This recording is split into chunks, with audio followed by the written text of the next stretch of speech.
Un jeune cordonnier a été molesté par les forces de défense et de sécurité dans la commune de Cosa 1 le mercredi 22 mai dernier. Les faits sont révélés par Cosa 1 Espoir dans un courrier adressé au ministre de la Sécurité et de la Protection civile. Selon ce courrier, les agents ont débarqué dans l'atelier du jeune cordonnier lui intimant l'ordre de déverrouiller son téléphone.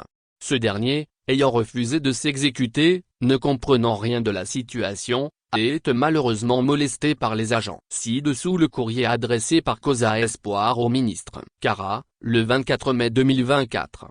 Monsieur le ministre de la Sécurité et de la Protection civile. Objet lettre d'information. Monsieur le ministre, j'ai l'honneur de porter à votre connaissance les actes de violence exercés volontairement et arbitrairement ce mercredi 22 mai 2024 à 14h30 sur M.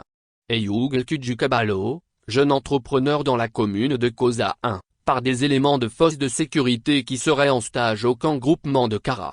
En effet, monsieur le ministre, selon les témoignages de la victime que nous avons rencontrée dans sa tenue déchirée avec des blessures qui témoignent les sévices corporels dont il a été victime, 3 éléments de la sécurité ont débarqué dans son atelier de cordonnerie situé sur la voie du campus sud de l'université de Cara et lui ont intimé l'ordre de déverrouiller son téléphone portable. Surpris de leur demande, il a opposé un refus en cherchant à comprendre l'objet de leur visite. Sans avoir eu d'explication, les 3 agents se sont jetés sur lui et l'ont molesté avant de lui retirer le téléphone puis l'ont conduit au camp groupement de Cara.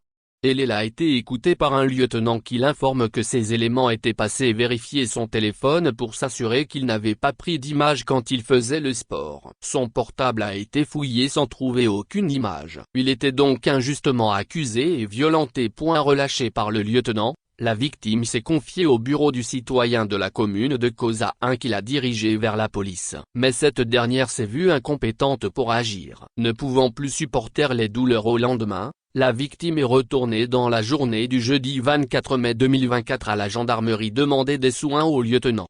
Ce dernier lui répond que c'est parce qu'il n'a pas été bien molesté et enfermé qu'il réclame des soins. Mais dans la nuit aux environs de 21h, il reçoit un appel téléphonique de ses agents qui disent vouloir le rencontrer. Sentant sa sécurité menacée, il s'est mis à l'abri. Monsieur le ministre, ces faits ainsi relatés constituent une violation grave des droits de l'homme et sont contraires aux dispositions de l'article 21 de la Constitution togolaise et l'article 5 de la Déclaration universelle des droits de l'homme. Nul ne peut être soumis à la torture ou à d'autres formes de traitement cruel, inhumain ou dégradant.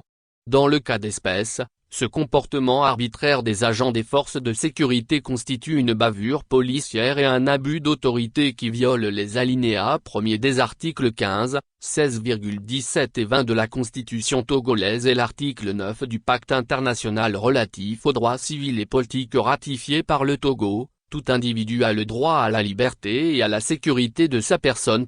Nul ne peut faire l'objet d'une arrestation ou d'une détention arbitraire.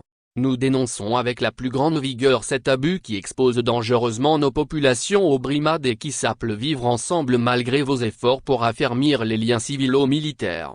Craignant pour la vie de notre concitoyen, et les écarts de comportement de ces agents de force de sécurité qui pourraient se récidiver et faire des victimes dans notre commune, je vous prie, monsieur le ministre de la Sécurité et de la Protection civile, de prendre toutes les dispositions qui s'imposent pour que la cause de la victime soit entendue, assurer sa sécurité puis sanctionner les auteurs de ces bavures conformément à la loi. Comptant sur votre sens élevé de respect, de protection et de promotion des droits des citoyens, je vous prie d'agréer monsieur le ministre, l'expression de mes considérations les plus distinguées.